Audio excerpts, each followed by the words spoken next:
والأئمة الراشدين ثم إلى أرواح والدينا ومشايخنا ومعلمينا وذوي الحقوق علينا أجمعين ثم إلى أرواح أموات المؤمنين والمؤمنات والمسلمين والمسلمات أن الله يغفر لهم ويرحمهم ويعلي درجاتهم في الجنة وينفعنا بأسرارهم وأنوارهم وعلومهم ونفحتهم في الدين والدنيا والآخرة. الفاتحة. أعوذ بالله من الشيطان الرجيم. بسم الله الرحمن الرحيم. الحمد لله رب العالمين الرحمن الرحيم مالك يوم الدين إياك نعبد وإياك نستعين اهدنا الصراط المستقيم صراط الذين أنعمت عليهم غير المغضوب عليهم ولا الضالين آمين.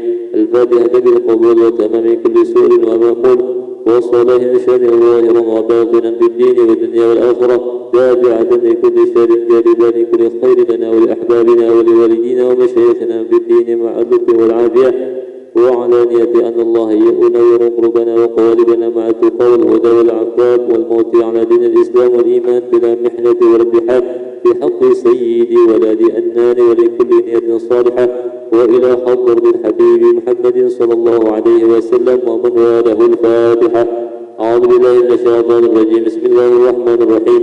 الحمد لله رب العالمين الرحمن الرحيم مالك يوم الدين إياك نعبد وإياك نستعين اهدنا الصراط المستقيم صراط الذين أنعمت عليهم غير المغضوب عليهم ولا الضالين آمين.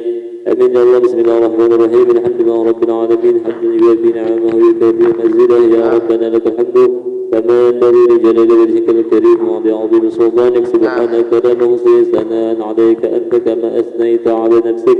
فلك الحمد حتى ترضى ولك الحمد إذا رضيت ولك الحمد بعد الرضا.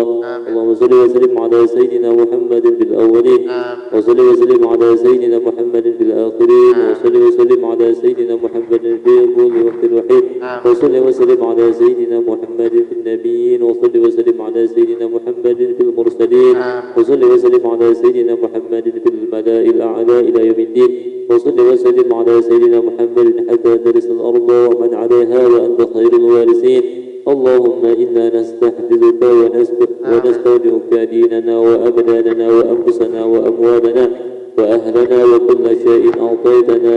اللهم اجعلنا وإياهم في كنفك وأمانك وعياجك وجوارك من كل شيطان مريد وجبار عنيد وذي عين وذي باب ومن شر كل شر إنك على كل شيء قدير. اللهم أحدنا بالتقوى والاستقامة وأعذنا من موجبات الندامة في الحال والمآل إنك سميع الدعاء. وصل اللهم بجمالك وجلالك على سيدنا محمد وعلى آله وصحبه أجمعين وارزقنا كمال المتابعة له ظاهرا وباطنا يا أرحم الراحمين. بفضل سبحان ربك رب العزة عما يصفون وسلام على المرسلين والحمد لله رب العالمين. الفاتحة للنبي محمد وإلى روح أبيه وإخوانه من أمثال صلاة الله والسلام عليه وأجمعين ثم إلى روح آل كل والصحابة والقرابة والتابعين والتابعين بسلم الدين ثم إلى أرواح الأربعة الأئمة المجتهدين ومقلدهم في الدين والعلماء العاملين والمحدثين والقربين السادة السنية المحققين وتابعهم بسلم الدين خصوصا المسلمين في هذا الكتاب وأوصل إليهم أن الله تعالى يتقسم برحمته ويعدل بركاتهم وأسرهم أنوارهم وعلومهم ونفحاتهم في الدين والدنيا والآخرة ويختم لنا بالحسنى وهو رب أن في خير ولد عافية وإلى حضرة النبي محمد صلى الله عليه وسلم. الفاتحة. أعوذ بالله من الشيطان الرجيم. بسم الله الرحمن الرحيم. الحمد لله رب العالمين الرحمن الرحيم مالك يوم الدين إياك نعبد وإياك نستعين اهدنا الصراط المستقيم صراط الذين أنعمت عليهم غير المغضوب عليهم ولا الضالين آمين. السلام عليكم ورحمة الله وبركاته. بسم الله الرحمن الرحيم. الحمد لله رب العالمين وبه نستعين على أمور الدنيا والدين والصلاة والسلام على أشرف الأنبياء والمرسلين سيدنا ونبينا محمد وعلى آله وصحبه أجمعين. قال المصنف رحمه الله تعالى ونفعنا به وبعلومه في الدارين آمين. Mana? Sadar tuh.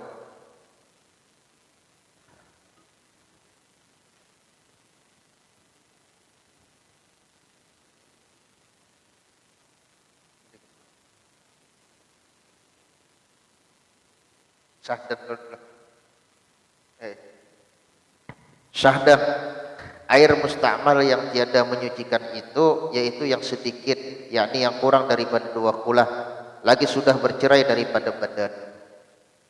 Adapun air yang banyak yaitu 2 kula atau lebih, maka yaitu menyucikan jua. Hingga jika dihimpunkan air yang mustakmal yang sedikit, maka sampai ia 2 kula atau lebih, maka air itu menyucikan jua karena kembali kuatnya sebab banyak.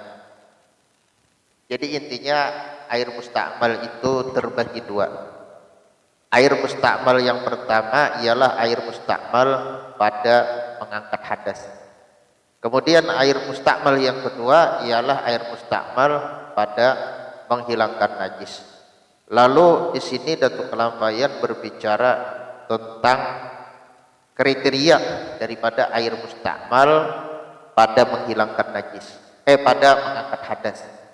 Yang intinya ada 4 syarat. Air itu disebut mustakmal dengan 4 syarat. Yang pertama, nah ini, untuk basuhan yang harus dilakukan. Jadi kalau misalnya basuhan itu tidak harus dilakukan, dalam arti itu adalah basuhan sunnah misalnya, maka tidak sampai mustakmal. Misalnya basuhan kedua dari wudu atau ketiga. Begitu juga basuhan kedua dari mandi wajib atau yang ketiganya. Begitu pula misalnya seperti wudu sunnah. Yang mana wudu sunnah ini adalah wudu bagi orang yang tidak batal wudunya. Dengan yakin dia tidak batal. Sama sekali tidak berhadas. Karena hendak mengamalkan sunnah baginda Rasulullah, setiap sholat baginda Rasulullah selalu berwudu. Setiap hendak sholat beliau selalu mengambil air wudu, sekalipun beliau belum batal. Ini disebut dengan wudu tajdid. Nah, air dari wudu tajdid itu tidaklah mustakmal, sekalipun basuhan pertamanya, karena seluruhnya adalah sunnah. Bukan cuma yang kedua, yang ketiga, bahkan yang pertamanya pun itu adalah sunnah. Jadi kalau ada orang yang misalnya maghrib tadi dia berwudu, kemudian sholat, dia menunggu isya, pas adzan isya dia yakin masih belum batal, maka tetap sunnah dia memperbaharui wudunya. Niatnya bagaimana? Kalau bahasa Indonesianya, aku berniat memperbaharui wudu, atau misalnya aku berniat wudu tajdid, sunnah karena Allah Subhanahu wa taala, maka air yang turun dari tubuhnya itu, maksudnya dari muka, dari tangan, dari sebagian kepala dan dari kaki, itu bukanlah air mustakmal. Atau misalnya orang yang ragu apakah wudunya yang tadi batal atau tidak, maka bagi orang yang ragu apakah wudunya batal atau tidak, hukum asalnya adalah tidak. Al aslu al adam. Setiap perkara yang kita ragu maka kembali kepada asal, yaitu tidak. Misalnya seseorang tadi sholat maghrib yakin dia tidak dalam keadaan berhadas, artinya dia yakin dirinya sudah bersuci. Sampai isya tiba-tiba timbul keraguan. Sebelum adzan isya tadi apakah aku tekatut atau kada? Apakah aku misalnya tegatuk ini tersentuh istri atau tidak? Dan seterusnya dan seterusnya. Daripada keraguan tentang batal tidaknya sholatnya, maka hukum asalnya adalah tidak. Nah, cuma dia tetap disunahkan untuk wudu, namanya wudu ihtiyat, wudu berhati-hati. Nah, lalu bagaimana niatnya? Ya, kalau bahasa Indonesianya aku berniat wudu ihtiyat atau aku berniat wudu hati-hati. Karena sunnah karena Allah Subhanahu wa taala. Maka air yang turun itu tidaklah mustakmal karena bukan sesuatu yang diharuskan. Nah, begitu juga misalnya seperti air yang turunan daripada kita mandi sunnah ihram atau mandi sunnah Jumat atau mandi sunnah hari raya dan seterusnya, air itu sama sekali bukanlah air mustakmal. Kenapa? Karena semua itu bukanlah wajib dan bukanlah diharuskan. Intinya seperti itu. Jadi setiap toharah yang hanya sifatnya suratan, rupanya saja rupa toharah, tapi pada hakikatnya dia tidak mengangkat hadas, maka apa? Maka itu tidak menyebabkan air yang digunakan baik rupa wudu ataupun rupa mandi sebagai air yang mustakmal. Intinya seperti itu. Nah, supaya bisa dipahami secara gamblang dan jelas. Nah, kemudian yang kedua, kurang dari 2 kulah. Jadi kalau misalnya air yang dibasuhkan itu 2 kulah, misalnya kita mandi, ada orang menyiram dari atas. Air yang disiramkan kepada kita ini air yang banyak. Paham ya kalau jujur lah. Misalnya berapa drum, misalnya kan gitu. Nah, sedrum, tapi sedrum yang ganal, yang memuat kurang lebih 216 liter. Nah, karena menurut para muasyirin, mereka kebanyakannya berpendapat 2 kulah itu adalah 216 liter. Kurang lebih seperti itu. Jadi ada orang menuang, anggaplah misalnya kayak di waterboom, ada gelas yang besar itu, nah isinya air, lalu misalnya ada seseorang yang junub, lalu ada yang menumpahkan air yang besar itu kepada dia. Nah, dia misalnya mandinya, berdirinya pas di atas lantai, yang dari lantainya itu renggang, atau misalnya di atas ayaman bambu saja. Nah, sehingga airnya turunan ke bawah, tapi ada yang menampung. Nah, air yang tertampung itu sama sekali tidaklah mustakmal karena 2 kulah. Nah, berbeda kalau air yang digunakan itu tidak 2 kulah, maka jelas akhirnya menjadi mustakmal. Paham ya lah. Jadi kalau misalnya ada orang menuangkan air ke atas kita, kepada diri kita dari atas maksudnya. Nah, lalu apa namanya? Kita ini dalam keadaan junub, kita sekaligus berniat. Aku berniat mengangkat hadis besar misalnya. Waktu orang menyiramkan itu. Nah, turunan airnya dan airnya jumlahnya atau lebih, yang turunan itu sama sekali tidaklah mustakmal. Nah, kemudian yang ketiga, terpisah dari anggota tubuh. Sama ada hisan ataupun maknan. Kalau belum terpisah dari anggota tubuh, maka belum mustakmal. Oleh karena itu ada masalahnya yang akan datang. Ini masalah orang yang punya ilmu kesaktian. Seperti cerita dulu, ada seorang tokoh yang disebut dengan Datu Insat. Yang mana Datu Insat ini beliau didatangi oleh seorang dari Jawa. Ceritanya seperti itu. Namanya Datu Mastanian, ceritanya seperti itu. Lalu si Datu Mastanian ini menantang adu ilmu kesaktian. Kata Datu Insat, silahkan. Apa yang diadu?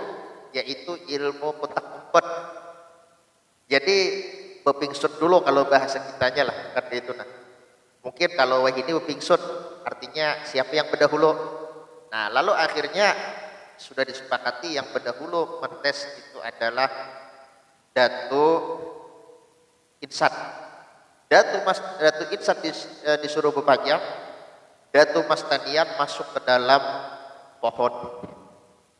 Sudahkah? Kata Datu Insat. Sudah, ujar Datu Mastanian. Nah, dengan kesaktiannya akhirnya ketahuan oleh Datu Insat bahwa itu Datu Mastanian bersembunyi di dalam pohon.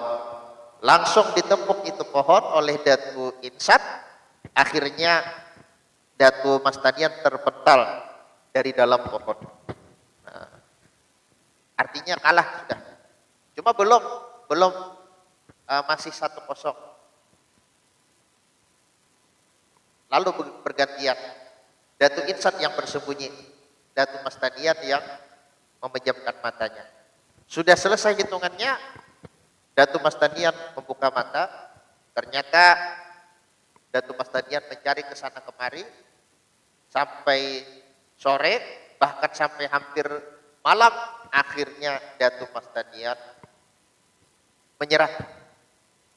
Lalu apa ujar Datu Insat? Kada kawa kah mencari? Kan seperti itu. Menyerah aku, ujar Datu Mastanian. Coba buka baju, angkat, istilahnya ini baju ikam, lihati ke pusat Setelah diangkat bajunya, dilihat di dalam pusat, ternyata disitulah Datuk Insan. Nah itu ceritanya demikian yang tersebar di kalangan masyarakat. Benar tidaknya, wallahu alam. Yang pasti itu mungkin saja terjadi. Tapi untuk apakah sahih riwayatnya atau tidak, wallahu alam. Yang pasti maksud kita di sini adalah seandainya ada orang yang punya kesaktian seperti itu, dia bisa mengecilkan tubuhnya. Dia bisa mengecilkan tubuhnya. Pas misalnya junub, dia pakai ilmu itu, nah lalu akhirnya dia menceburkan diri ke air yang kurang dari 2 kulah. Maka hukum mandinya sah. Jadi dia menceburkan air menceburkan diri ke dalam air yang kurang dari 2 kulah. Di dalam air itu dia berniat sudah terendam seluruh badannya, maka mandinya tetap sah. Tapi begitu dia naik, itu air menjadi mustakmal. Kenapa menjadi mustakmal? Karena sudah terpisah dari anggota tubuhnya. Dan terpisah ini ada 2, ada yang hissi, ada yang maknawi, yang hukmi. Kalau yang hissi terpisah kelihatan. Tapi kalau yang hukmi, nah ini yang kadang orang kurang tahu, ini beranggota tubuh. Misalnya seperti apa? Misalnya dari telapak, misalnya kemudian mengalir sampai ke tangan, mengalir sampai ke bahu. Nah yang di bahu ini beda lagi anggota. Kalau ini tangan, ini bahu. Nah maka kalau sampai ke sini ini tidak cukup. Harus menyiram kembali yang untuk di bahu. Tidak cukup yang di tangan ini kalau sudah mengalir ke bahu sebagai pengangkat hadas. Paham ya kalau lah? Karena ini ngarannya berpindah. Nah, berpindah dari satu anggota ke anggota lain. Itu disebut mustakmal secara hukmi, secara hukum. Nah, atau misalnya dari kepala mengalir sampai kemana? Sampai ke lutut. Nah, itu jelas jawaban sudah berpindahnya. Nah, kalau yang biasa meloncat itu tidak mengapa. Misalnya orang menyiram dari muka, meloncat ke dada. Maka yang di muka ini sah basuhannya, yang di dada ini pun juga sah basuhannya. Karena biasanya kalau kita menyiram muka, airnya meloncat ke dada. Maka yang di muka sah, yang di dada pun sah juga. Sekalipun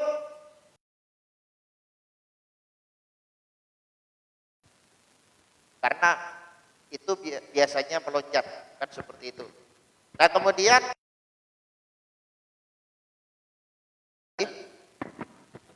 contoh lainnya yang dari kaki. Yang dari kaki misalnya nih, kurang mandi sambil berabah. Dari kaki lalu meloncat ke misalnya ke paha. Nah itu sudah beda lagi anggotanya. Atau meloncat ke perut misalnya. Sudah beda lagi anggotanya. Nah jadi patokannya ini beranggota. Paham ya kalau lah?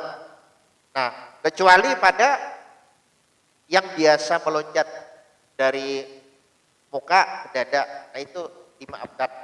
Atau dari apa namanya nih, kepala ke pundak misalnya, atau ke bagian belikat, punggung, nah itu dimaafkan karena biasanya meloncat. Adapun yang jarang meloncat, kalau sudah berpindah anggota, maka itu sudah dianggap mustakmal. Paham ya kalau lah? Jadi untuk tangan, tangan juga. Untuk bahu, bahu juga. Paham ya kalau? Untuk misalnya parut, parut juga. Untuk lutut, lutut juga. Dan seterusnya. Nah itu anunya, perinciannya. Nah kemudian yang terakhir, tidak ada niat ikhtiraf. Nah bagaimana itu niat ikhtiraf? Insya Allah akan dibahas pada yang akan datang. Nah yang penting ini sudah diketahui kriteria daripada air mustakmal pada mengangkat hadas. Yang pertama, untuk basuhan yang harus dilakukan. Yang kedua, kurang dari 2 kolah. Yang ketiga, berpisah dari anggota tubuh. Yang keempat, tidak ada niat ikhtiraf.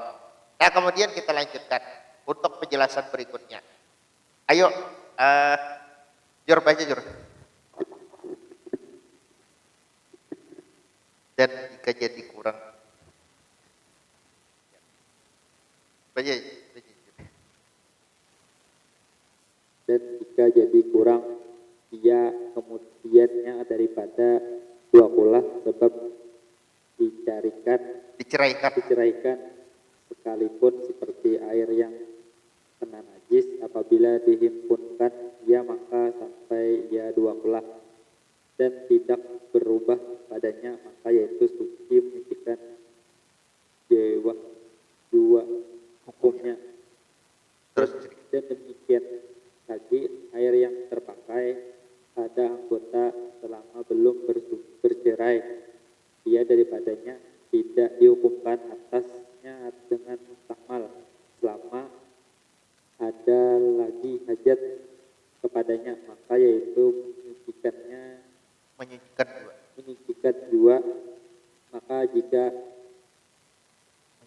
menyelam orang yang junub atau yang berhadas kecil ke dalam air yang sedikit, kemudian maka berniat dia mengangkatkan hadas besar atau hadas kecil, niscaya terangkatlah hadas besar daripada sekalian badannya pada masalah yang pertama, maka hasillah mandinya dan terangkatlah hadas kecil pada sekalian anggota wudunya pada masalah yang kedua, maka hasillah wudunya. Ya. Jadi kalau misalnya ada dua air mustakmal, yang ini air mustakmal sudah dipakai untuk mandi wajib misalnya, anggaplah si cebol tadi misalnya kan, kalau tadi kan pakai ilmu kesaktian, nah ini cebol orangnya. Jadi si cebol ini misalnya yang awak halus-halus, yang awak kecil-kecil, badannya kecil-kecil, junub lalu masuk ke dalam drum yang kurang dari 2 kulah. Di dalam itu dia berniat, kan seperti itu.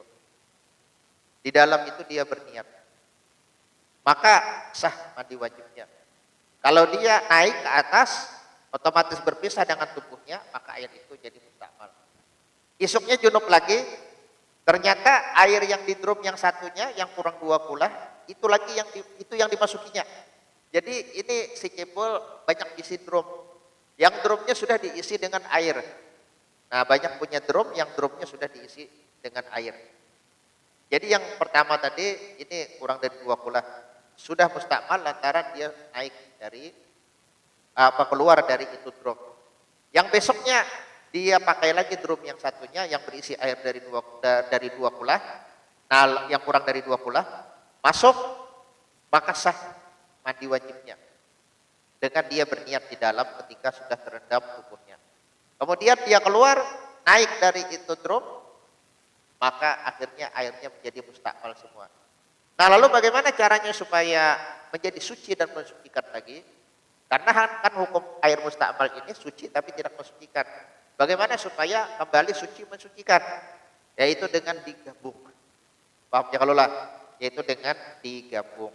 Nah jadi ini masalah yang unik, masalah yang kadang orang kurang mengerti. Jadi kalau misalnya belum keluar dari itu drum, masih belum mustakmal bagi dia dan bagi orang lain. Kalau sudah keluar dari drum, nah ini yang mustakmal.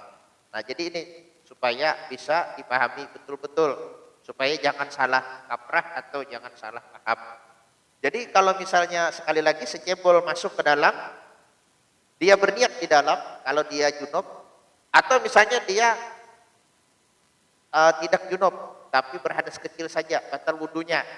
Nah dia masuk berendam, dia berniat, aku berniat wudu misalnya, atau aku berniat mengangkat hadas kecil, dengan dia yakin bahwa air sudah sampai ke seluruh anggota tubuh yang wajib dibasuh daripada anggota-anggota wudu, maka sahlah wudunya di dalam situ.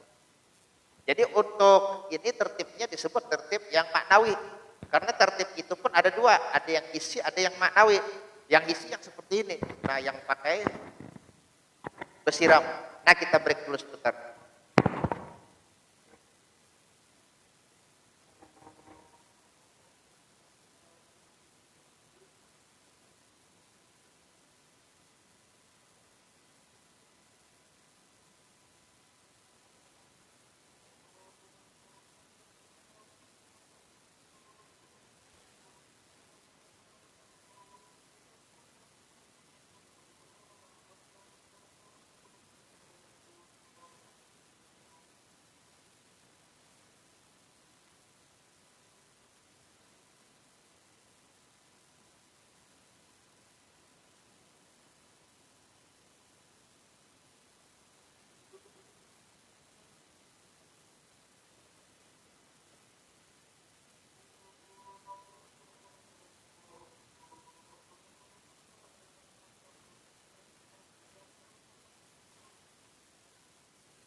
Jadi tertib itu ada dua di dalam wudu.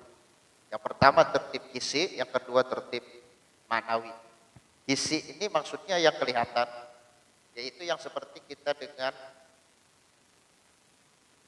menyiram. Nah, kita menyiram, maksudnya kita yang seperti biasa dengan kita pakai gayung dan kita dengan keran, nah, akan kelihatan. Kita buka, kemudian kita basuh tangan, kemudian kita sapu kepala, kemudian kita basuh kaki. Nah, itu namanya tertib isi. Nah, kemudian bagaimana dengan tertib maknawi?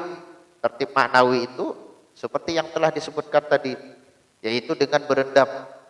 Jadi kalau yang satunya dengan cara yang normal, nah itu kelihatan mulai dari kepala muka sampai kaki berurutan kelihatan.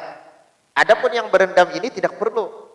Jadi kalau misalnya sudah masuk ke dalam air, sudah misalnya seluruh air ini tenggelam, berniat kita berwudu, aku berniat wudu atau aku berniat mengangkat hadas kecil. Dengan kita berniat dan kita yakin bahwa atau menduga kuat bahwa air sudah sampai ke seluruh anggota yang wajib dibasuh daripada anggota-anggota wudu kita, maka sahlah wudu itu. Jadi tidak ada kewajiban untuk ke ini di dalam air. Karena ada kewajiban untuk seperti ini. Nah, di dalam air tidak ada kewajiban. Kalau sudah berendam lalu berniat dengan adanya dugaan kuat bahwa air sudah sampai ke seluruh anggota yang wajib dibasuh, dia naik, itu sudah selesai. Nah, itu yang disebut dengan tertib maknawi atau tertib hukmi. Nah, kemudian sambung Jur, sambung.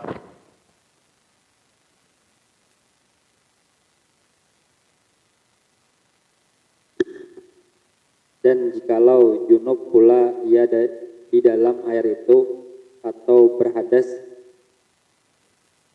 pula ia di dalamnya, maka berniat pula ia mengangkatkan hadas. Niscaya terangkatlah hadas seperti yang Hadasnya. Terangkatlah hadasnya seperti yang telah tersebut itu, karena belum bercerai ia daripada air itu, maka tidak dihukumkan mustakmal air itu pada hak dirinya, tetapi mustakmal ia pada hak orang yang lainnya, melainkan jika bercerai ia daripada air itu, yakni dengan sekalian badannya, maka jadilah ia mustakmal pada hak dirinya dan yang lainnya. Ya. Nah, jadi sudah jelas. Sekalipun sesudah itu dia kentut. Misal, jadi pas sudah berniat, sudah menduga kuat air sampai ke seluruh anggota wudunya, kentut atau misalnya tercapai kemaluan. Lalu berniat biasa. Jadi dia berniat kembali. Maka itu pun tetap sah selama dia masih tenggelam di dalam air yang kurang dari 2 kulah itu. Atau misalnya dia junub. Pas di dalam air dia junub lagi, yaitu dengan keluar air maninya misalnya. Nah, air mani itu suci, bukan najis kan. Jadi airnya tidak masalah selama tidak terjadi perubahan yang parah, kan seperti itu. Nah, lalu dia berniat lagi sebelum keluar dari drum yang kurang dari 2 kulah airnya itu. Maka apa? Maka itu tetap suci, tetap sah, dia mandi wajibnya. Jadi tetap mandi wajibnya sah. Nah, pahamnya kalau lah. Adapun kalau misalnya untuk orang lain, ya jelas ini tidak bisa. Jadi dia sendiri saja yang sah toharahnya. Adapun untuk orang lain, misalnya datang yang lain, lalu orang lain tadi misalnya nih mengambil itu air untuk dia mandi wajib kah juga atau untuk dia berwudu kah, maka orang lain tadi tidak sah karena mustakmal. Dengan dia mengambil dari itu drum, otomatis air yang diambil ke ember tadi, yang dipindahkan ke ember itu terpisah dengan tubuhnya. Paham ya kalau lah? Nah, sehingga itu menjadi mustakmal bagi orang lain. Nah, jadi ini kasusnya sekali lagi supaya jelas, ada seorang cebol misalnya kan, Atau misalnya ada seorang sakti yang bisa mengecilkan badannya, atau bisa juga seperti superhero, Ant-Man, manusia semut kan seperti itu, bisa mengecilkan tubuhnya, masuk ke dalam air yang kurang dari 2 kula. Di dalam itu dia berniat mandi wajib atau dia berniat wudu, maka sah mandi wajib dan wudunya. Tidak mustakmal itu air kecuali dia keluar. Nah, adapun orang lain dia mengambil dari sana, otomatis itu mustakmal. Kenapa otomatis mustakmal? Lantaran airnya terpisah dengan tubuh si admin tadi. Nah, pahamnya kalau lah. Nah, kemudian sambung.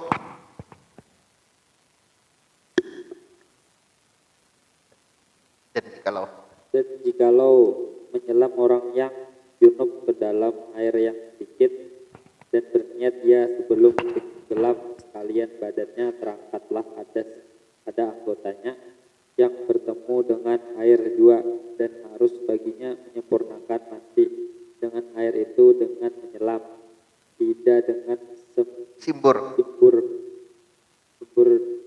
dari karena jika disempurnakannya mandi dengan simbur dan jika dengan tangannya sekalipun niscaya jadilah air itu mustakmal, maka tidaklah terangkat hadasnya pada anggota yang dibasuhnya dengan dia.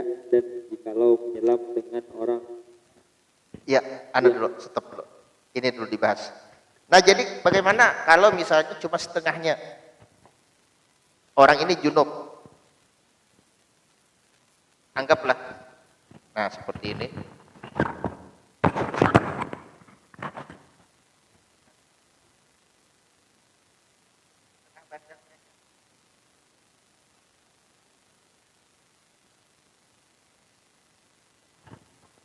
Jadi tidak semua badannya tenggelam. Pas posisinya seperti ini, anggaplah ini Ant-Man tadi. Nah, pas posisinya seperti ini, dia langsung berniat. Aku berniat mengangkat hadas besar. Nah, maka otomatis yang dari pinggang ke bawah ini hukumnya menjadi terangkat hadasnya. Lalu apakah boleh dia melanjutkan? Boleh. Dengan cara dia menyelam, bermasuk, sisanya dimasukkan, sisa dari tubuhnya dimasukkan.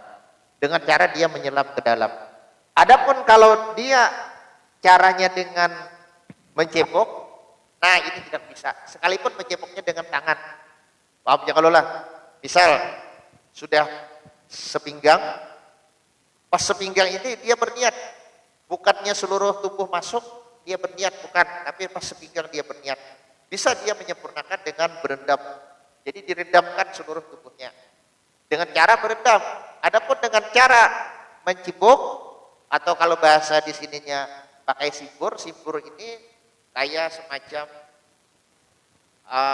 batok kelapa atau tempurung. Tempurung ini biasanya dikasih tangkai. Nah, itu disebut dengan simbur. Kalau bahasa sekarangnya gayung. Nah, jadi sekalipun dengan tangannya. Nah, seperti ini. Maka jelas itu otomatis menyebabkan mustakmal. Kalau misalnya dengan tangannya atau dengan alat lain. Nah, kenapa? Karena dengan dia mengangkat air, mengeluarkan dari wadah, otomatis terpisah dengan tubuhnya. Pahamnya kalau lah, otomatis terpisah dengan tubuhnya. Nah, itu menjadikan mustakmal. Adapun kalau misalnya dia sempurnakan, maka tidak ada yang terpisah dengan tubuhnya. Nah, jadi ini yang kita perlu berhati-hati. Paham ya kalau itulah. Jadi ampun misalnya langsung dia masuk lagi, nah sudah sepinggang nih, pas sudah sepinggang dia berniat, lalu dia masuk ke dalam seluruhnya, nah ini tidak masalah. Yang bermasalah dia menyempurnakannya dengan cara pakai ciboknya. Nah cibok seperti ini misalnya, atau pakai tangannya seperti ini. Nah karena dengan mencebok, dengan mengambil air, otomatis terpisahlah air itu dengan tubuhnya. Nah, pahamnya kalau lah. Sambung.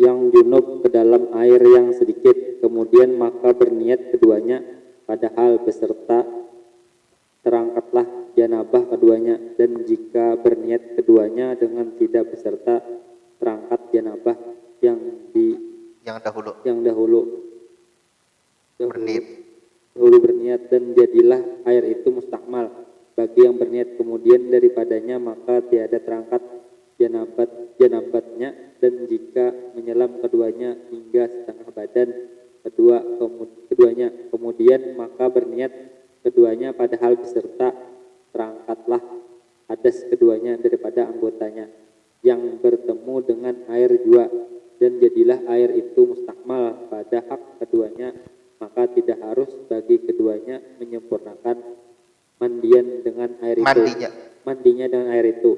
Ya, arti harus di sini tidak boleh. Nah itu bukan tidak harus, tidak wajib. Harus ini bahasa sekarang wajib, tapi kalau bahasa dulu boleh. Jadi tidak boleh. Nah jadi ini antik lagi. Dua orang yang junub. Anggaplah misalnya ini unman dan unwoman. Maksudnya itu manusia semut laki-laki dan manusia semut perempuan kawin. Nah lalu kedua-duanya junub. Nah kemudian kedua-duanya memakai kesaktiannya. Nah, memakai kesaktiannya dengan cara mengecilkan tubuh mereka berdua. Nah, masuk ke dalam air. Anggaplah misalnya kecilnya ya seperti ini aja kecilnya. Jadi kedua-duanya masuk ke dalam air aqua ini. Nah, bagaimana hukumnya? Kalau dengan cara berendam kedua-duanya dan juga berbarengan berniatnya, maka terangkatlah juga hadas kedua-duanya. Paham ya kalau lah? Jadi diimbai. Misalnya memberi kode. Nah, misalnya kedua-duanya ini saling memberi kode, artinya pakai hitungan. Nah, pakai isyarat 1 2 3 misalkan gitu. Nah, jadi pas sudah yang ketiga barengan niatnya, maka hadas kedua-duanya terangkat dengan berbarengan niat. Kedua-duanya di dalam sini. Adapun kalau yang satu duluan, yang satunya kemudian, maka itu yang kemudian tidak sah. Maksudnya yang kemudian, bagi yang kemudian airnya mustakmal.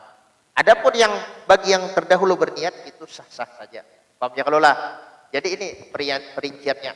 Kalau biimbai masuknya, biimbai niatnya tenggelam seberatan awak, nah maka itu hukumnya menjadi sah taharah mereka. Karena tidak terpisah air dengan mereka. Adapun kalau bedudi salah satunya, maka yang bedudi ini yang kada sah taharahnya. Sedangkan yang berdahulu itu sah. Nah, karena apa? Karena yang berdahulu itu otomatis dia yang dianggap memakai airnya. Nah, sedangkan yang bedudi airnya itu ya istilahnya pindah secara hissi, paham ya kalau lah? Secara maknawi. Pindah secara maknawi. Karena dia yang memakainya otomatis bagi yang belum berniat ini, nah otomatis berpengaruh besar. Yaitu menjadikan itu air tidak mutlak lagi bagi dia yang terkemudian berniat. Paham ya kalau lah? Jadi kalau salah satunya yang berniat, artinya berdahulu nih salah satunya, maka yang berdahulu yang sah. Nah lalu bagaimana kasusnya kalau misalnya sama, setengah aja juga, unman dan unwoman tadi setengah badan, kedua-duanya serentak berniat. Nah itu bagaimana hukumnya? Nah itu tidak bisa saling menyempurnakan. Nah intinya seperti itu. Nah jadi sudah jelas di sini. Dan jika menyelam keduanya hingga setengah badan keduanya, kemudian maka berniat keduanya padahal beserta, artinya beimbai, terangkatlah hadas keduanya daripada anggotanya yang bertemu dengan air jua. Dan jadilah air itu mustakmal pada hak keduanya, maka tiada harus bagi keduanya menyempurnakan mandinya dengan air itu. Nah jadi ini perinciannya ada banyak. Kalau yang kedua, yang pertama beimbai masuk, seluruh tubuh ketenggelam, beimbai juga berniat, maka sah kedua-duanya. Nah itu yang pertama.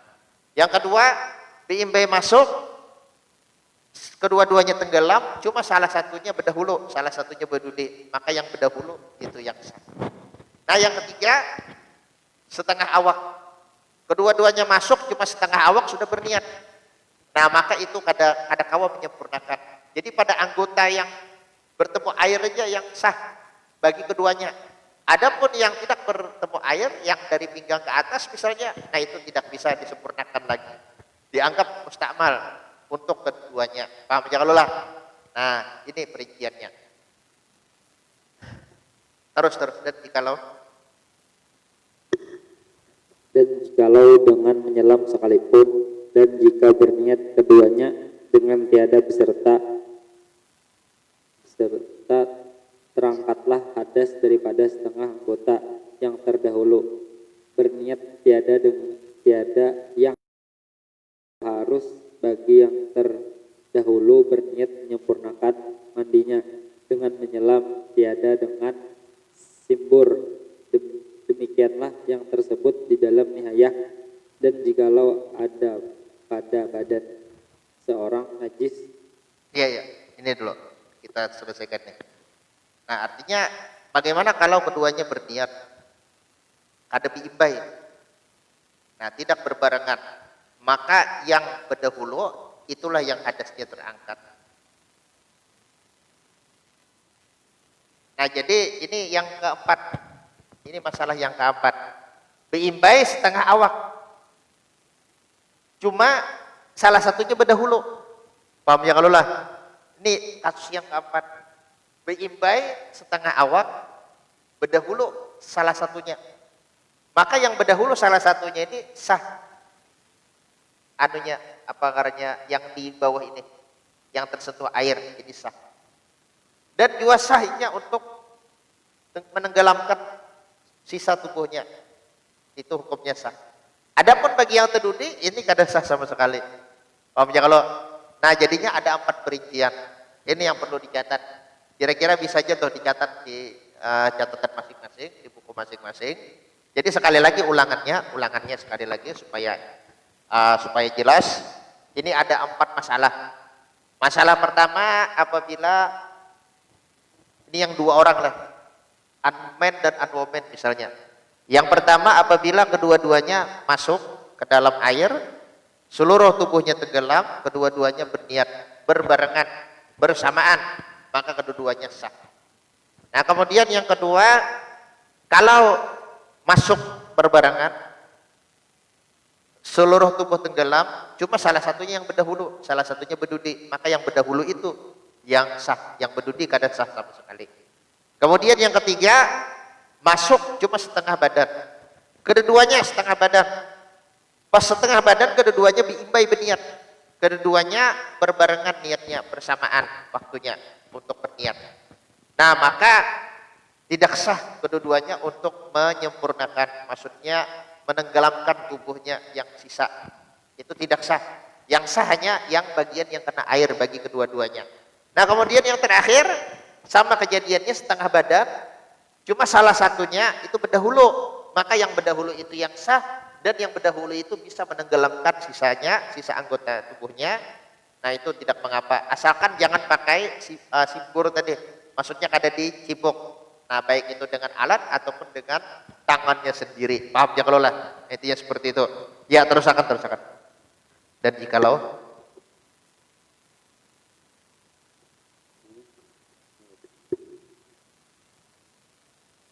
Najis ya. dan jikalau ada pada badan seseorang, Dan jikalau pada badan seorang najis 2 tempat, dia di atas dan di bawah, maka dibasuhnya yang di atas dan dengan air yang sedikit, maka mengalir air itu kepada najis yang di bawah, dan hilanglah kedua najis dengan air itu, padahal tidak diilah tempat yang di bawah itu seperti yang di atas. 2. Karena bahwasanya air itu tidak dihukumkan mustakmal, sebab pakai ia pada membasuh najis yang di atas sekalipun. Nah, ini insya Allah akan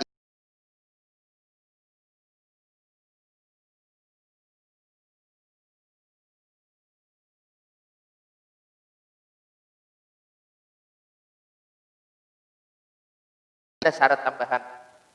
Nah, diantaranya yang paling utama, airnya yang dipakai untuk membasuh najis itu, yang pertama dia tidak berubah, kan? Yang kedua dia tidak bertambah wazan atau timbangannya, itu yang kedua. Nah, yang ketiga diantaranya tuh bahwa tempat yang di situ ada najis sudah bersih, airnya sudah tidak ada lagi, sifatnya yang tiga sudah tidak ada lagi daripada najis itu. Nah, maka itu diantara kriteria daripada air yang mustakmal pada membasuh najis, pada menghilangkan najis. Nah, insya Allah akan dibahas. Jadi untuk yang ini kita lanjutkan dulu. Jadi ini menyimpalang lah sedikit, maksudnya membelok sedikit. Nah, menyelingi. Lanjutkan dulu. Dan demikian lagi jikalau mengalir air mandi daripada anggota orang yang junub kepada anggotanya yang kena najis, dan hilanglah najis dengan air itu, padahal tiada ia berubah, niscaya sucilah tempat itu daripada najis. Dan jika sudah terpakai air itu pada mengangkatkan hadas daripada anggotanya yang di atas sekalipun, karena tidak dihukumkan air itu dengan mustakmal, sebab belum bercerai ilah yang tersebut itu. Nah, ini berlaku kaul daripada Imam Nawawi. Jadi air ini mengalir daripada anggota orang yang junub kepada anggotanya yang kena najis. Nah, kemudian hilang najisnya dengan air itu tanpa ada perubahan sedikit pun, maka tempat itu menjadi suci. Nah, karena ini babnya beda, bab menghilangkan najis dan bab mengangkat hadas, kan seperti itu. Jadi intinya kalau misalnya ada najis di tangan kita, misalnya ketika kita berwudu, dengan sekali basuhan, menurut Imam Nawawi itu sudah sah kalau hilang seluruhnya. Airnya hilang, sifatnya yang tiga, rasa, warna, dan bau itu hilang. Nah, paham ya kalau lah. Nah, adapun menurut Imam Rafi'i itu harus 2 kali. Sekali untuk basuhan najis, sekali untuk basuhan hadas. Nah, adapun Imam Nawawi cukup sekali kalau hilang air najis dan juga sifatnya yang tiga, rasa, warna, dan bau. Nah, kemudian yang berkaitan dengan ini, jadi misalnya ada air mengalir dari anggota orang yang junub kepada anggotanya yang kena najis. Nah, misalnya ini yang dibasuh misalnya kan seperti telapak tangan. Nah, mengalir sampai di sini, di siku ini misalnya ada luka. Nah, ada darah lah. Ada darah. Nah, kemudian hilang najis itu dengan air tersebut tanpa berubah sedikit pun, maka tempat itu menjadi suci daripada najis.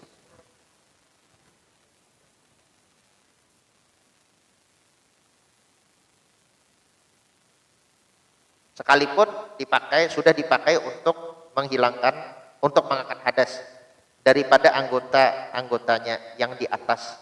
Nah, paham ya kalau lah. Nah, jadi ini jelas contohnya. Jadi sekali lagi, kalau misalnya ada orang mandi wajib, misalnya nih, yang dibasuh tangan, kemudian turun telapak tangan, kemudian di sini misalnya ada najis, anggaplah misalnya darah ikan, atau misalnya kencing anak, misalnya air kencing anak. Nah, dengan mengalir ke sini, asalkan hilang airnya dan juga hilang sifat yang tiga, tidak berubah sedikit pun itu airnya, maka itu hukumnya tidaklah najis. Tempatnya menjadi suci. Paham ya kalau lah? Sudah bersih najisnya. Nah, insya Allah akan kita sambung lagi lah pada pertemuan yang akan datang. Supaya jangan nyanyuk. Karena memang yang namanya belajar fikih ini harus ekstra konsentrasi lah. Nah, ini kita belajar perkara yang memang sedikit ruwet, tapi harus kita ketahui. Kenapa harus kita ketahui? Karena ini berkenaan dengan keabsahan ibadah kita. Kalau misalnya wudhu kita tidak sah, otomatis sholat kita menjadi tidak sah. Atau misalnya mandi wajib kita tidak sah, maka otomatis sholat kita pun menjadi tidak sah. Dan bukan cuma sholat yang berhajat kepada suci dari hadas. Di antaranya lagi tawaf. Di antaranya lagi misalnya seperti apa? Seperti menyentuh Al-Quran. Nah, itu harus dengan suci. Atau misalnya kalau orang junub, kalau dia hendak membaca Al-Quran dengan niat membacanya, maka harus mandi dulu. Kalau misalnya tidak sah mandinya, maka otomatis bacaan Al-Qur'annya itu bukanlah menjadi pahala, justru menjadi dosa. Karena dianggap bacaan yang haram. Lantaran mandi wajibnya tidak sah. Nah ini yang harus kita hindari.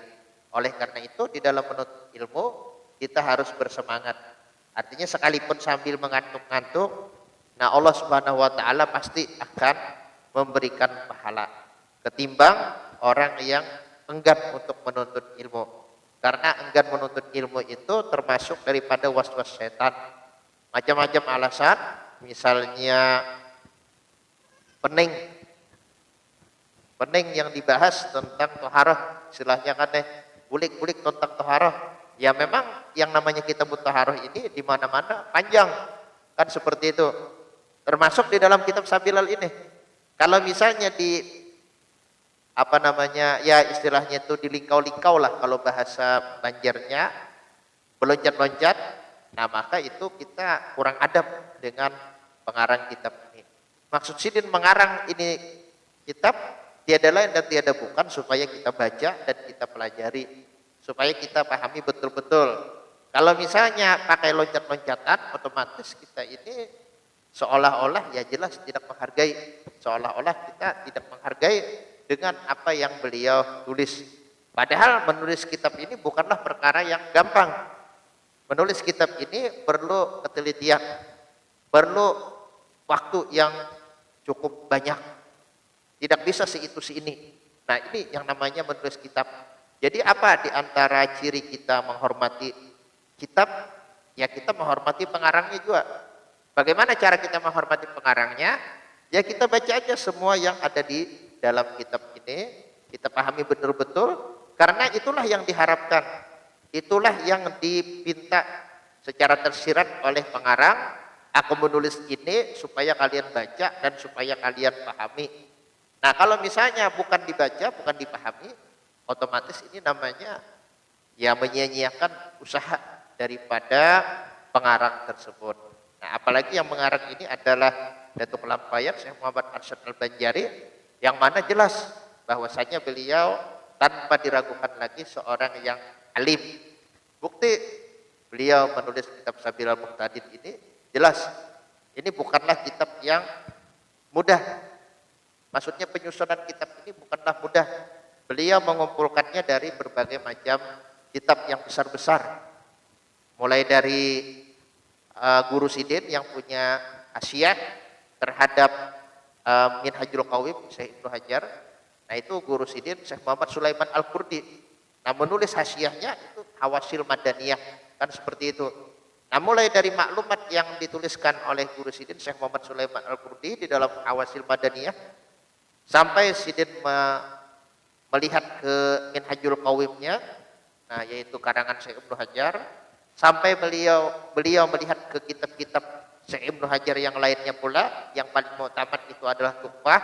Kemudian beliau memperbandingkannya dengan syarah Minhaj yang lainnya, yaitu Nihayatul Muhtaj Syekh Romli. Bahkan juga Sidin mengutipkan banyak daripada Mughnil Muhtaj Syekh Khatib Sarbini. Nah kemudian lagi beliau di sini banyak mengutipkan dari Majmu' Imam Nawawi, kan itu banyak, bukan 1 jilid 2 jilid, itu sudah puluhan jilid. Nah kemudian lagi beliau sering mengutipkan dari Raudut Thalib, nah Syekh Ibnul Muqri, dan juga syarahnya yaitu Asnal Matalib Syekhul Islam Zakaria Ansari. Nah kemudian lagi beliau juga ada mengutip dari Irsyad, syarah dari Irsyad ini karangan Al-Muzajjad kalau tidak salah, Al-Muzajjad. Nah disarahkan oleh Syekh Ibnu Hajar Fathul Jawad. Ada sedikit mengutip dari Irsyad.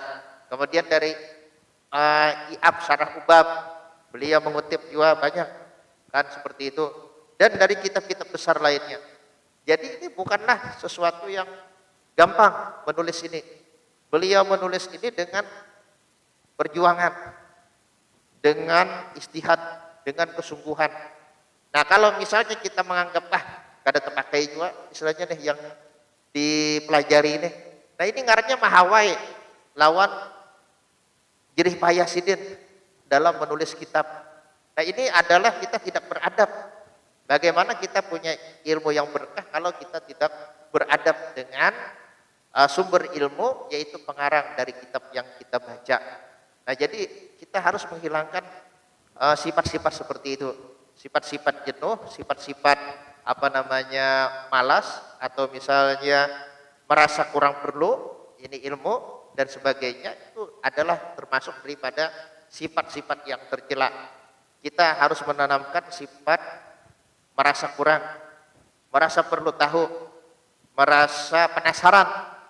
Nah, kalau misalnya kita ada paham, kita mencoba untuk memahami.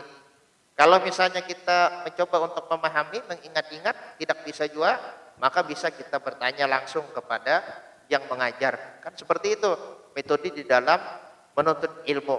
Nah, jadi kalau tidak bisa memahami, lupa penjelasannya bagaimana, nah itu bisa aja diskusi dengan teman. Kalau teman pun tidak bisa memberikan jawaban yang memuaskan, bisa aja diskusi dengan ustadznya. Itulah tip kita menuntut ilmu.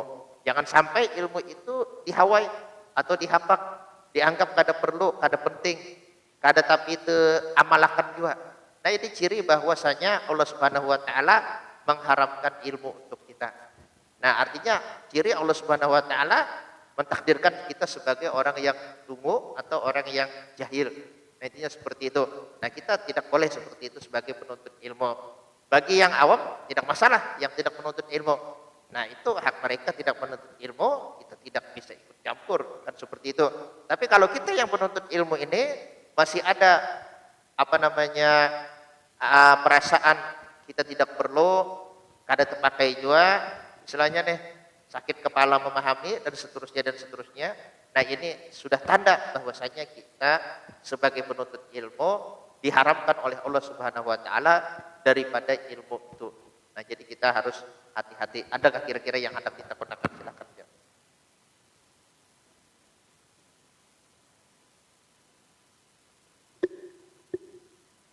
Kalau kita manusia normal kan masuk ke dalam tempat tidur sama Ustaz. Ya, yang manusia normal kada cukup, karena kurang dua kula kan. kada cukup wadahnya. Wadahnya kada cukup. Kalau kita yang normal, makanya ambilannya manusia yang superhero kan istilahnya nih, atau manusia yang sakti, atau manusia yang cebol. Nah, adapun kita yang normal itu bisa aja Pak kalau cukup. Tapi kenyataannya kada cukup. Misalnya kan kayak drum yang isinya itu sekitar 216 meter, 216 liter lah isinya, itu 2 kula, paling itu ya limpasai akhirnya. Atau misalnya ya kurang dari 2 kula maksudnya, maaf salah sambat, salah sebut, kurang dari 2 kula kan seperti itu. Nah, itu ujung-ujungnya banyunya keluaran. Impe itu pulang ujung-ujungnya awak kita tergapit di dalam. Nah, jadi ujung-ujungnya badan kita terjepit di dalam, nah otomatis kita tidak bisa mati dengan cara yang seperti itu. Kalau dipaksakan saja. Sekalipun kurang dari 2 kula, misalnya seperti air ada lagi, bukan cuma manusia cebol atau manusia super atau manusia sakti, bisa aja lagi satu, manusia plastik. Nah, karena ada itu manusia plastik, maksud manusia plastik itu manusia yang lentur. Nah, manusia yang orang tuh elastis kan. Nah, manusia yang elastis itu istilahnya nih yang bisa masuk ke dalam kotak kan gitu nah dengan melipatkan tubuhnya, nah itu sah. Nah, jadi kenapa contohnya itu manusia yang antik-antik, nah yang jebol atau manusia yang super seperti Ant-Man tadi, atau misalnya manusia sakti seperti Datu Insat, contoh-contohnya nih. Nah, karena untuk kita yang normal tidak bisa melakukannya. Tapi kalau hukumnya kalau kita bisa melakukan sah. Contohnya manusia yang elastis tadi.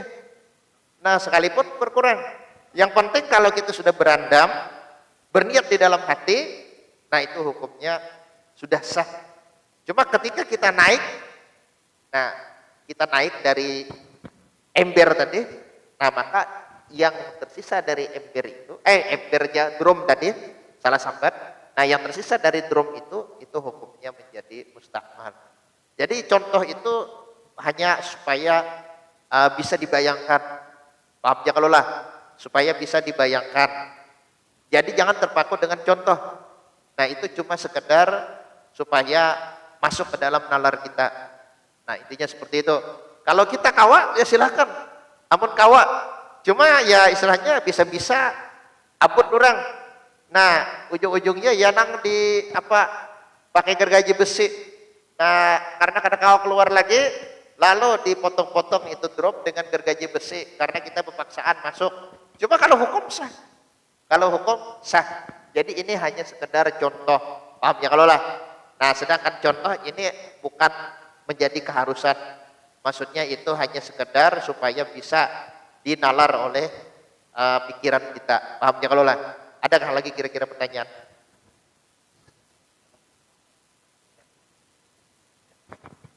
Ya, ya, ya.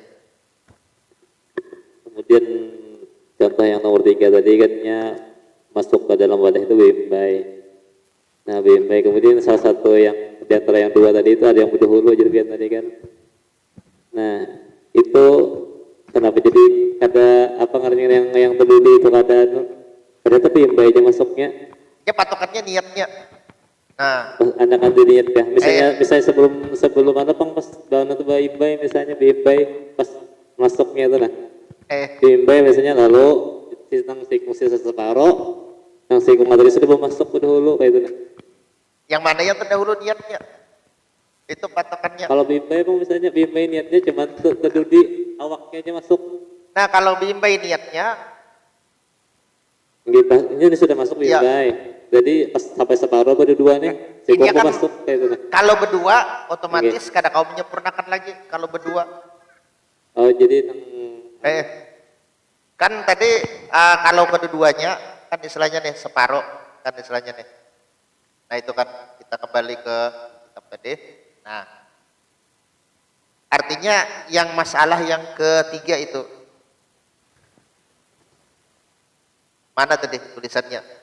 Dan jika menyelam keduanya hingga setengah badan keduanya kemudian maka berniat keduanya padahal beserta terangkatlah hadas keduanya daripada anggota yang bertemu dengan air jua. Jadi yang keduanya itu kalau keadaannya yang kayak ini, nah otomatis istilahnya kan kadesah untuk yang di atas, yang di bawah aja. Nah berarti kalau misalnya yang satunya berandam, yang satunya yang kayak ini, lalu kedua-duanya apa ngarannya nih? Kedua-duanya bimbai, maka yang di sini sah sebukuan, yang di sini sah setengah. Paham ya kalau lah? Nah intinya seperti itu. Jadi yang di sini, yang seikungan, kalau niatnya, nah ini jadi cabang yang kelima. Cabang yang kelima, jadi masalahnya berkembang terus ini. Nah jadi ini yang setengah badan, ini yang sebukuan. Yang sebukuan di dalamnya, kalau beimbai berdua-dua, berniat beimbai berdua-dua, maka yang ini sebukuan, yang ini cuma setengah sah. Yang setengahnya kadang kau disempurnakan. Nah intinya kayak itu tuh. Intinya patokannya tuh di niat. Kalau beimbai, kedua-duanya tenggelam, maka kedua-duanya sah. Ya yang penting niatnya. Ya turunnya tuh ya memang, ya istilahnya beimbai Jepang turunnya. Ada bergantian tuh. Kalau bergantian tuh kan satu sudah tuntung, satunya kan istilahnya nih berdudi kan.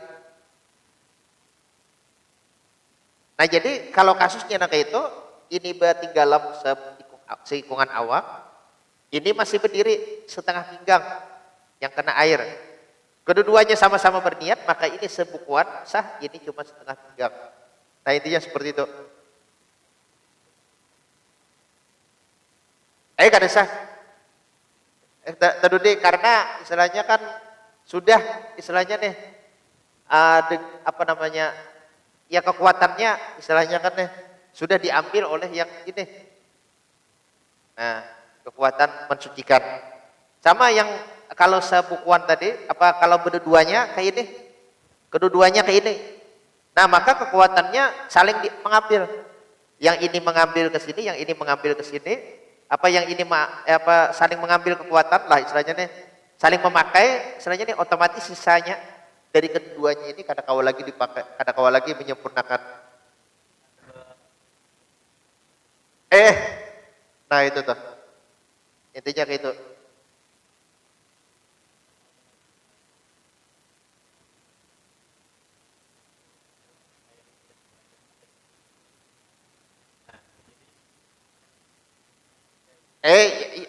Yang apabila ini berniat, jadi patokannya berniat. Nah jadi intinya gambarnya kayak itu tuh. Rahatnya berniat. Sama awaknya yang tenggelam gitu Pak. Niat itu Bang. Jadi intinya sekali lagi, nah ini supaya nyaman.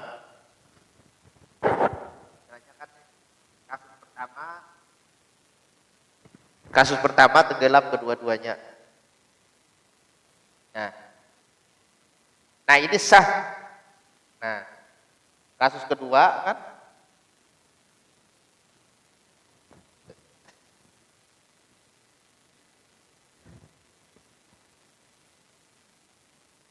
tenggelam kedua-duanya biimbai berniat. Biimbai artinya bersamaan, niat bersamaan.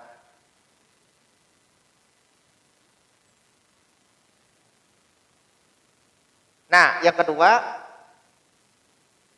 tenggelam juga niat tidak bersamaan.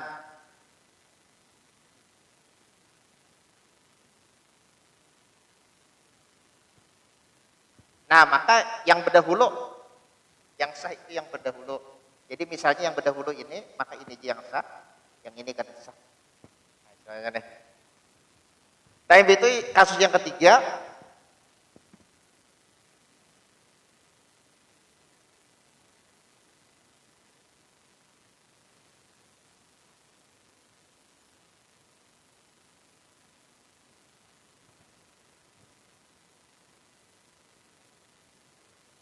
Istilahnya kan, nah pas setengah pinggang aja kada sampai habis kan nih menculup awak, sudah berniat kedua-duanya. Nah maka kedua-duanya hanya yang ini aja yang terkena banyu, sedangkan yang ini kada kau disempurnakan. Istilahnya kan nih. Nah itu kasus yang ketiga. Nah kemudian kasus yang keempat,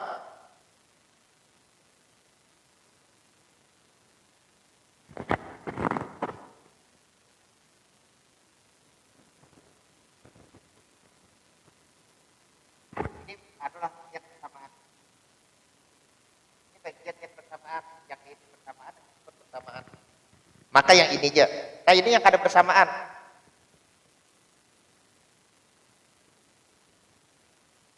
Nah, yang ada bersamaan, ya Pak, ini kan batasannya, yang ada bersamaan, ini bersamaan. Yang bersamaan, yang tidak bersamaan, siapa yang terdahulu? Nah, siapa yang terdahulu? Nah, kalau yang ini terdahulu, maka ininya sah. Dan inya berhak untuk menenggelamkan, boleh. Adapun yang ini kada sah sama sekali. Baik yang tersentuh air atau yang belum. Paham ya kalau lah? Nah kenapa? Karena ini terdahulu, ini terdahulu. Nah itu tuh caranya. Nah jadi ada dua. Ada yang niat bersama, ada yang niat tidak bersamaan. Nah yang bersama ini ada dua juga. Ada yang seluruh tubuh, ada yang setengah tubuh. Kalau yang seluruh tubuh, kedua-duanya sah. Kalau yang setengah tubuh, maka yang setengah tubuh ini aja yang terkena air itu yang sah. Untuk menyempurnakan tidak bisa lagi.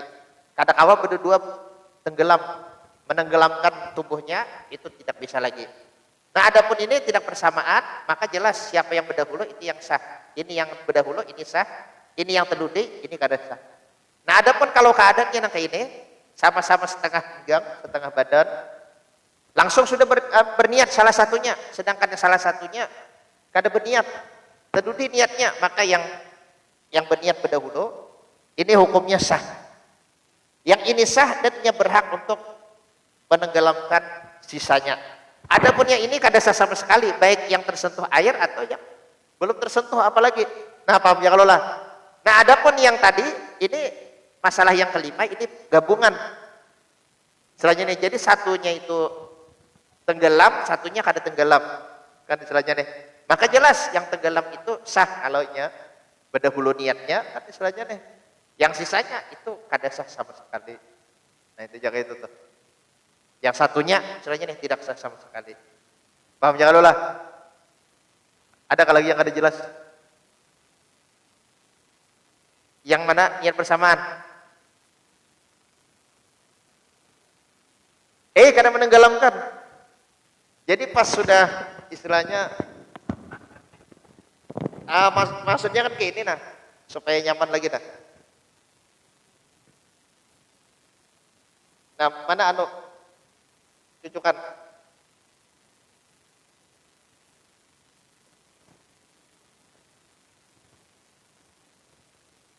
Nah, ini kan inya berdiri, nah kada tenggelam lagi.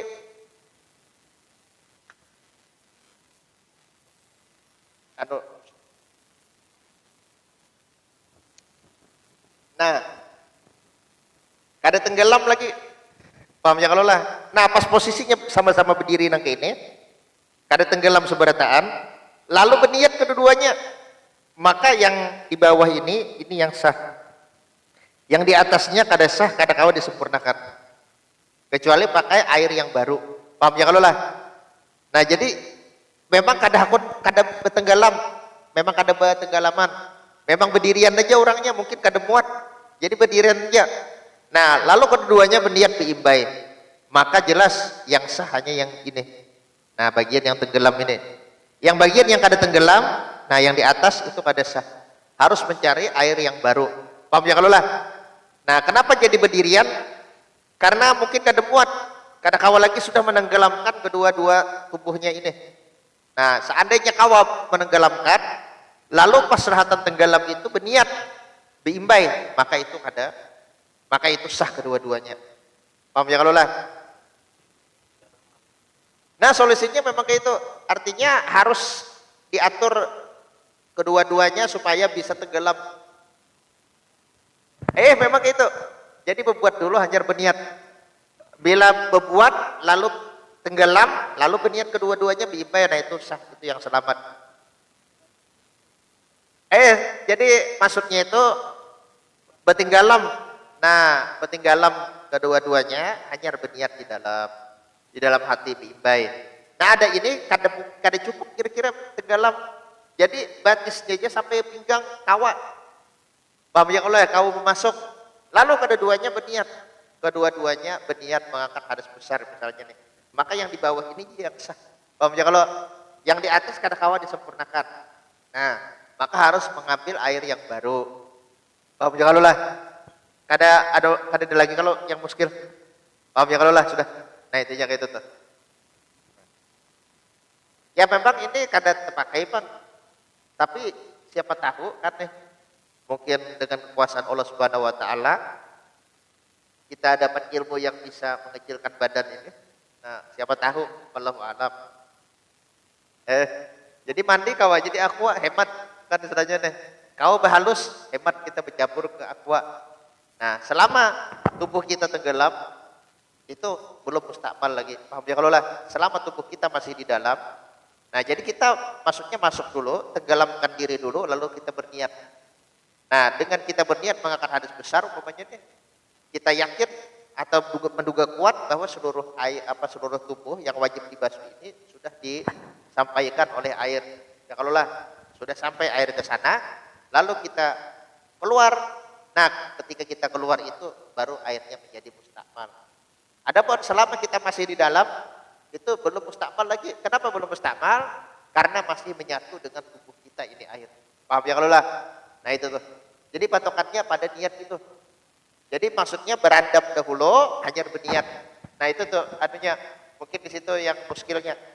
Artinya urutannya, kronologisnya berandam dulu, hanya berniat.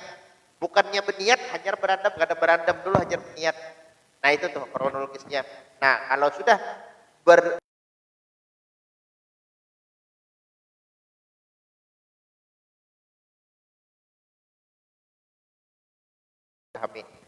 adakah lagi yang harus bertakun?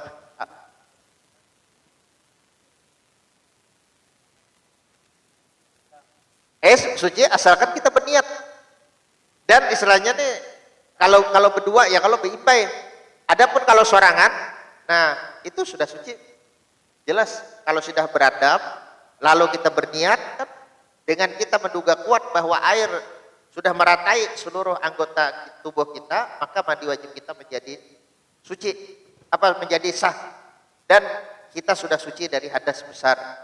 Nah, lalu ketika kita sudah suci dari hadas besar, kita keluar dari itu wadah yang airnya kurang dari 2 bola, nah itulah yang disebut dengan air yang mustakmal. Paham ya kalau lah, intinya seperti itu.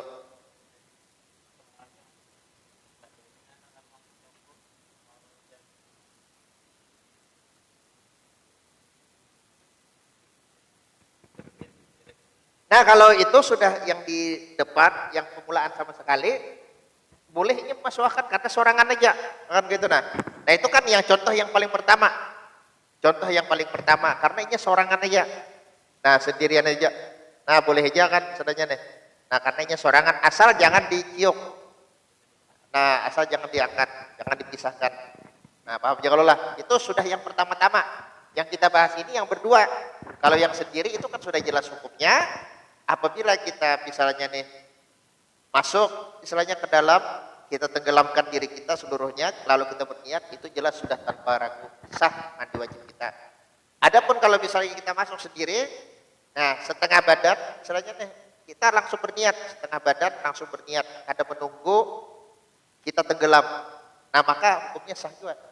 Dan kita boleh istilahnya nih menenggelamkan lagi diri kita sampai habis, itu hukumnya sah. Paham ya kalau lah, asalkan dengan kita menenggelamkan diri, bukan dengan kita cium.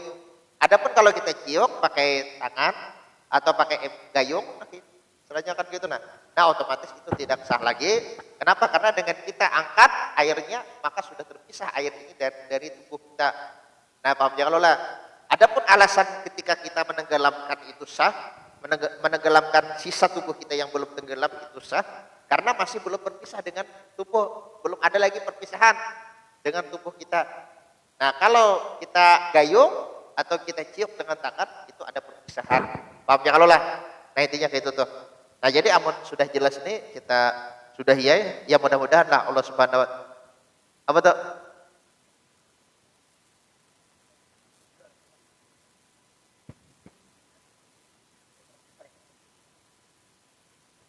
Imam kah?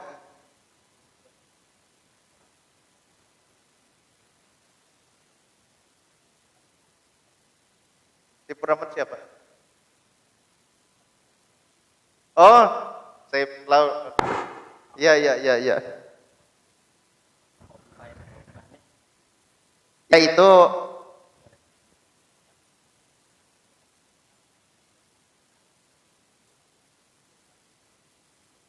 itu kepercayaan orang kita berasal dari berasal dari ya peninggalan leluhur kita yang dulu asalnya Hindu kan nih.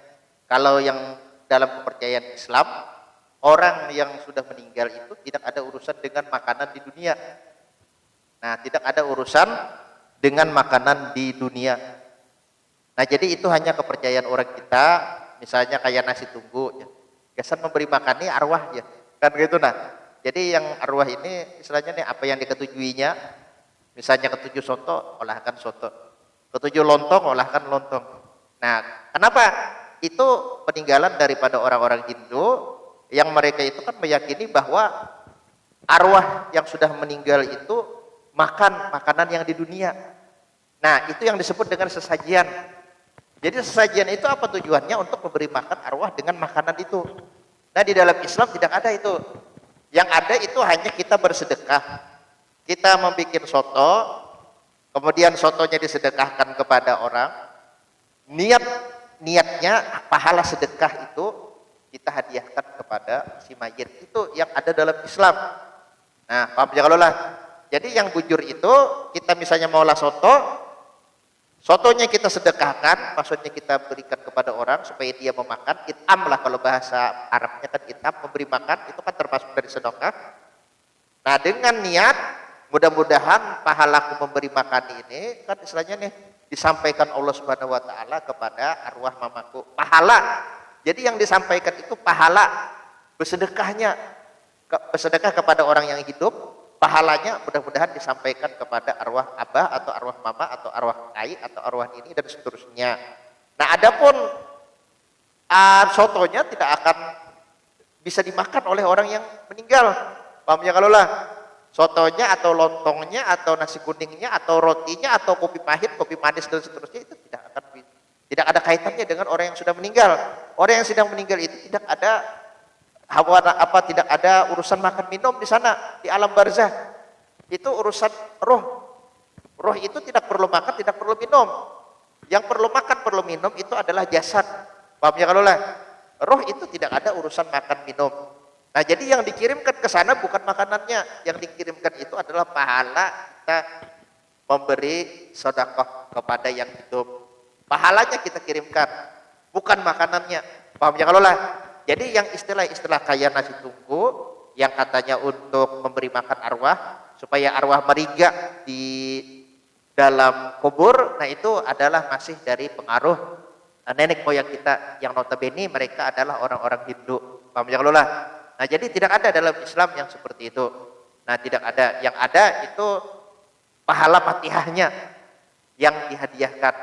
Atau pahala kita mengolahkan makanan untuk orang yang datang, kita beri makan mereka, kan memberi makan orang, itu hukumnya berpahala. Nah, itu hukumnya sunnah dan berpahala. Nah, diyafah menyambut tamu dengan makanan itu sunnah dan berpahala. Pahalanya yang kita kirim makan, bukan makanannya. Nah, kalau makanannya yang kita anggap sebagai sesuatu yang disampaikan ke sana, nah itu sesajian ngarannya. Paham ya kalau lah? Nah, itulah yang ditentang oleh Datuk Lampayan di dalam Sabilal ini kan istilahnya nih, yang diantaranya itu kan ada sidin menyinggung masalah memberi makan kepada orang-orang yang datang, membikinkan makanan. Yang makanan itu yang makanan itu disediakan lah istilahnya nih oleh orang yang sedang berduka cita. Disediakan oleh orang yang sedang berduka cita. Nah, orang-orang dulu waktu Islam belum kuat, mereka meyakini bahkan sampai sekarang bahwasanya itu adalah makanan mayit. Paham ya kalau lah? Nah, itu adalah makanan mayit. Nah, itu yang tercela.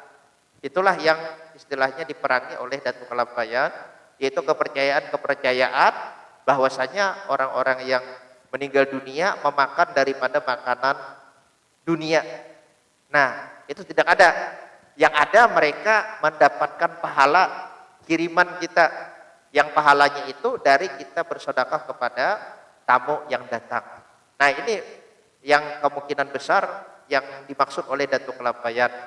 Nah, kemudian yang kemungkinan kedua itu adalah kalau tujuannya membuat makanan itu supaya orang-orang yang datang ikut niyahah. Niyahah ini ikut ya istilahnya berkabung larut dalam kesedihan. Nah, mengajak orang larut dalam kesedihan. Dan juga supaya menunjukkan bahwasanya dia sedang bersedih. Nah, ini adalah perkara yang tercela juga karena seolah-olah dia tidak menerima dengan takdir Allah Subhanahu wa taala. Nah, adapun kalau misalnya niatnya membuatkan makanan itu sebagai it'am, memberi makan kepada tamu yang datang, yang mana pahala it'am itu dihadiahkan kepada orang yang sudah meninggal tadi. Nah, itu menurut mayoritas Ahlussunnah wal Jamaah tidak mengapa. Itu hukumnya boleh kita menghadiahkan pahala dari amal kita. Amal itu macam-macam, termasuk diantaranya it'am, memberi makan kepada orang yang datang ke rumah kita. Nah, itu hukumnya sampai menurut mayoritas Ahlussunnah wal Jamaah dengan kita niatkan atau dengan kita berdoa, ya Allah sampaikanlah pahala it'am ini kepada arwah abahku, kepada arwah mamaku dan seterusnya. Paham ya kalau lah? Itu yang seperti itu. Jadi kadedalah istilahnya. Itu kepercayaan Roh Bahari. Maksudnya kepercayaan yang masih lestari sampai sekarang, menurun sampai sekarang tanpa disadari. Nah, jadi itu perlu diluruskan. Jadi tidak ada istilah nasi tunggu atau misalnya kopi pahit, kopi manis untuk memberi makan arwah, untuk memberi minum arwah, itu tidak ada. Istilahnya nih. Mereka tidak memang orang-orang yang sudah mati, tidak ada lagi kaitannya dengan makanan yang ada di dunia. Paham ya kalau lah? Nah ini yang bahaya. Istilahnya nih banyak juga artinya berkembang dari ini kepercayaan. Misalnya yang belum menyeratus, jangan yang berkuah-kuah. Kalau bina tenggelam dia mayat. Nah kan istilahnya nih ada kan kepercayaan gitu. Nah, jangan mengolah lontong, jangan mengolah soto, ya. Itu pulang gasan pemanisnya apa untuk cuci mulutnya jangan semangka ya. Kenapa? Karena kebasahan ya arwah. Nah itu kada bujur itu istilahnya deh, itu kepercayaan orang dulu bahwasanya makanan yang ada di bumi ini dijadikan sajian untuk dimakan oleh arwah yang ada di alam barzakh sana. Nah itu tidak benar. Tidak ada istilah makan-memakan seperti itu. Nah jadi yang ada itu hanya kita membuat makanan, kita persilahkan orang yang datang, kita lakukan yang namanya it'am, memberi makan tamu yang datang. Ini termasuk dari diafah, dan diafah itu termasuk dari sunnah Rasul yang pasti akan mendapat pahala kalau kita lakukan dengan ikhlas tanpa niat apapun, hanya karena Allah Ta'ala, maka kita bisa mengirimkan pahala itu, paham ya kalau lah, kepada arwah yang sudah meninggal. Jadi yang ke kubur itu pahalanya, bukan makanannya. Nah, paham ya kalau lah istilahnya nih. Nah itu. Nah karena sudah jelas, jadi kita tutup saja. Mudah-mudahan Allah Subhanahu Wa Taala menjadikan kita sekalian sebagai hamba-hambanya yang senantiasa gemar menuntut ilmu, senantiasa haus akan ilmu agama, dan juga haus akan kebenaran. Dan juga mudah-mudahan kita senantiasa dibimbing oleh Allah Subhanahu Wa Taala ke jalan yang benar, jalan yang lurus, jalan yang menyampaikan kita kepada ridhonya dan menyampaikan kita kepada surganya. Mudah-mudahan kita semua termasuk daripada calon-calon penghuni surga yang akan masuk surga tanpa hisab atau dengan hisab yang mudah bersama baginda Rasulullah Shallallahu Alaihi Wasallam dan segenap orang-orang yang diridhai oleh Allah Subhanahu Wa Taala. Ala hadhihi niyyah wa alamana wa bihi salafuna shalih wa ila hadratin Nabi Muhammad sallallahu alaihi wasallam. Al-Fatihah. A'udzu billahi minasyaitonir rajim. Bismillahirrahmanirrahim. Alhamdulillahi alamin arrahmanir rahim maliki yaumiddin. Iyyaka na'budu wa iyyaka nasta'in ihdinas siratal mustaqim. Amin. Amin ya Allah. Bismillahirrahmanirrahim. Rabbil alamin wassalatu wassalamu ala asyrafil anbiya'il mursalin. Sayyidina